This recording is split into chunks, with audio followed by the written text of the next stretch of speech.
గౌరవనీయులు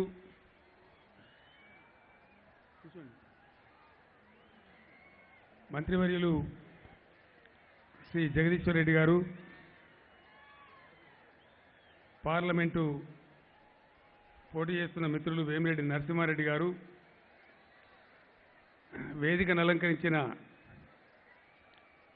మాజీ స్పీకర్ గౌరవనీయులు శ్రీ కేఆర్ సురేష్ రెడ్డి గారు, టీఆర్ఎస్ పార్లమెంటరీ పార్టీ నాయకులు, పార్టీ సెక్రటరీ జనరల్ పెద్దలు గౌరవనీయులు డాక్టర్ కేశవరావు గారు, వేదికను అలంకరించిన గౌరవ పార్లమెంటు సభ్యులు, శాసనసభ్యులు, శాసన మండలి సభ్యులు, టీఆర్ఎస్ ప్రభుత్వంలో కార్పొరేషన్ చైర్మన్లుగా పనిచేస్తున్న మిత్రులు, రాష్ట్ర స్థాయి జిల్లా స్థాయి పార్టీ నాయకులు, స్థానిక సంస్థల ప్రజాప్రతినిధులు, అశేషంగా ఈరోజు నల్లగొండ పార్లమెంటు నియోజకవర్గ సభకి హాజరైనటువంటి అక్కా చెల్లెలకు, అన్నదమ్ములకు అందరికీ నా నమస్కారాలు. ఈ సభలో ఎంతమంది ఉన్నారో బయట దీంతో ఇంకా సగం ఎక్కువ మంది ఉన్నారు.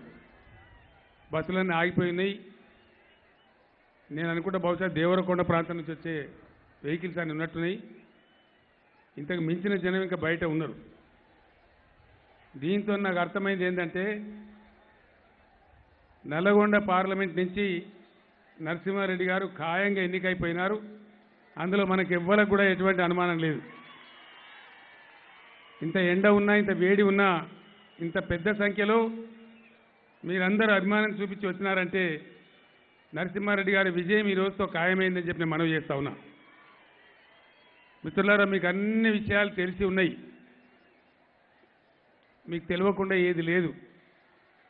నల్లగొండ జిల్లా చాలా చాలా చైతన్యం ఉన్న జిల్లా, పోరాటాల జిల్లా, ఎర్ర జెండాలు ఎత్తుకొని అద్భుతమైన పోరాటం చేసిన జిల్లా. మీకు రాజకీయ విచక్షణ జ్ఞానం ఎక్కువ. అన్ని విషయాలు చాలా సులభంగా మీరు గ్రహించగలుగుతారు. ఏమేం జరుగుతున్నదో, ఎవరెవరు ఏం మాట్లాడుతున్నారో వాస్తవం ఏందో మీ కళ్ళ ముందే ఉన్నది. గతంలో కూడా నేను మిమ్మల్ని కోరిన, భాస్కరరావు గారి ఎన్నిక సందర్భంగా ఇదే మిర్యాలగూడ పట్టణానికి వచ్చినప్పుడు ఒకటే మాట నేను చెప్పిన, ఎలక్షన్లలో పార్టీలు పోటీ చేస్తాయి, వ్యక్తులు పోటీ చేస్తారు. గెలవవలసింది వాళ్ళు కాదు.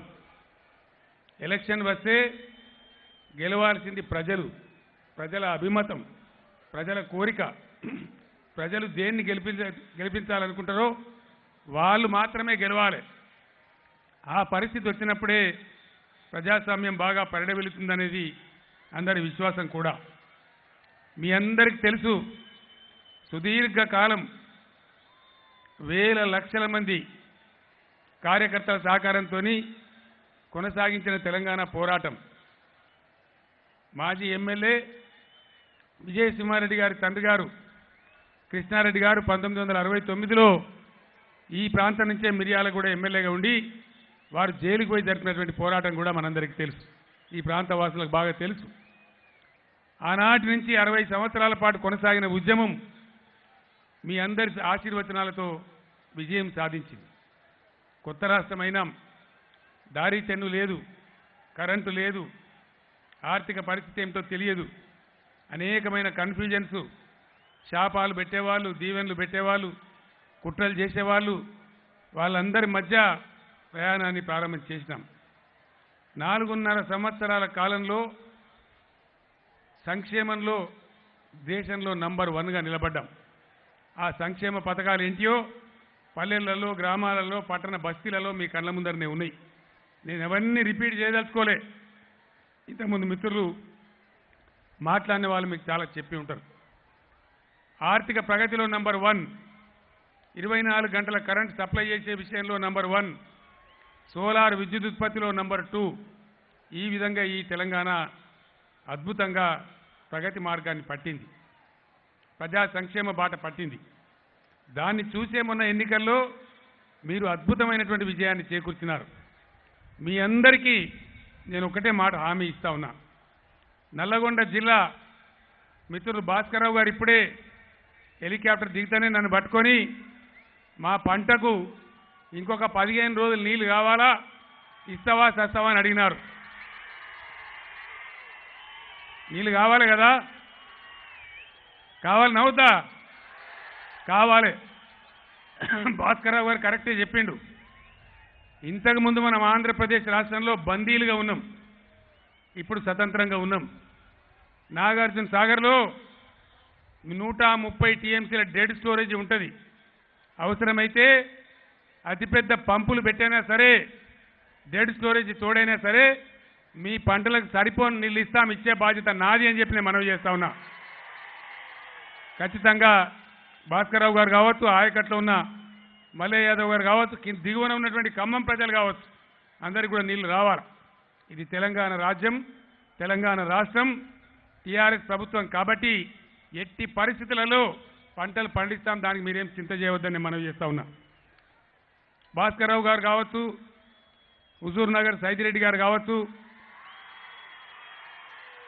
సైదిరెడ్డి గారి బాగుందా?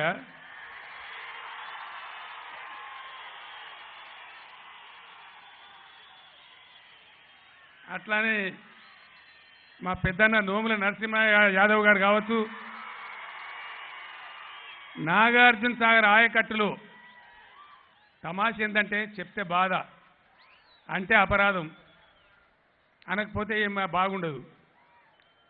ఎందుకంటే ఎప్పుడో 1987లో నేను కరువు మంత్రిగా పనిచేసిన. ఆ రోజు ఈ జిల్లాకు వచ్చిన నేను. ఈ జిల్లాకు వస్తే ముక్త్యారం బ్రాంచ్, దాని పేరు ఏదో ఉంది, ముక్త్యారం బ్రాంచ్ అనుకుంటా, ముత్యాల బ్రాంచ్ ఇంకేదో ఉంది. టైలెండ్కు నీళ్ళు రావు సార్, మా జన్మల రాలేదని మొత్తుకున్నారు రైతులు. ఇవాళ కూడా అదే గతి ఉన్నది. మధ్యలో మనుషులు చాలా మంత్రులు సామంతులు ఎందరో అయినారు, తీరలే. ఒక్కటే మాట మీకు మనవి చేస్తా ఉన్నా, ఈ టర్మ్లో మీరు మళ్ళీ ఆశీర్వదించారు కాబట్టి, నల్లగొండలో గతంలో 6 ఉంటే 9 ఎమ్మెల్యేలు గెలిపించారు కాబట్టి 100% నేను మీకు హామీ ఇస్తా ఉన్నా. మా ఎమ్మెల్యేలు కోరుతున్న లిఫ్టులు హుజూర్ నగర్లో బెట్టెకుంట తండా లిఫ్ట్ కావచ్చు, మిర్యాలగూడలో దున్నపోతుల గండి, కేశవాపురం, వాడపల్లి దగ్గర బొత్తలవానిపల్లి, ఇవన్నిటిని కూడా లిఫ్టులు మంజూరు చేసి చాలా సత్వరంగా పూర్తి చేసి చివరి ఎకరానికి కూడా నో టైలెండ్, గల్మ మొదటి గల్మకాడు ఎట్లా పారుతుందో చివరి గల్మకాడు అట్లే పారేటట్టుగా మీ బిడ్డగా నేను చర్య తీసుకుంటాను నేను మనవి చేస్తా ఉన్నా.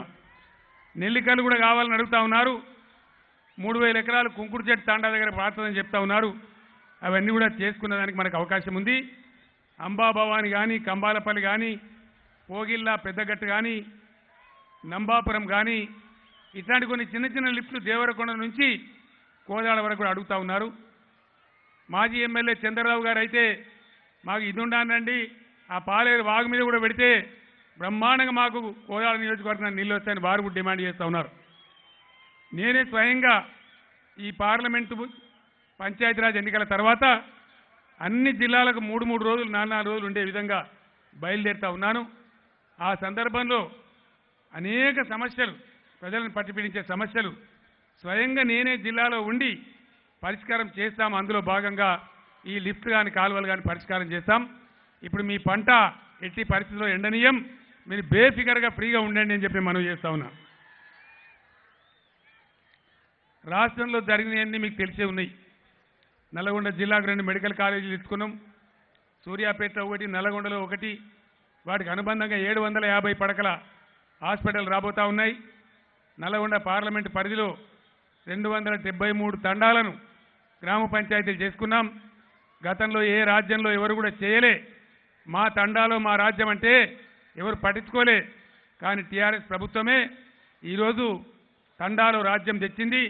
గిరిజన బిడ్డలే 3000 పైచీలకు సర్పంచులుగా ఉన్నారు. ఈరోజు నాకు చాలా గర్వంగా ఉందని కూడా నేను మనవి చేస్తా ఉన్నా.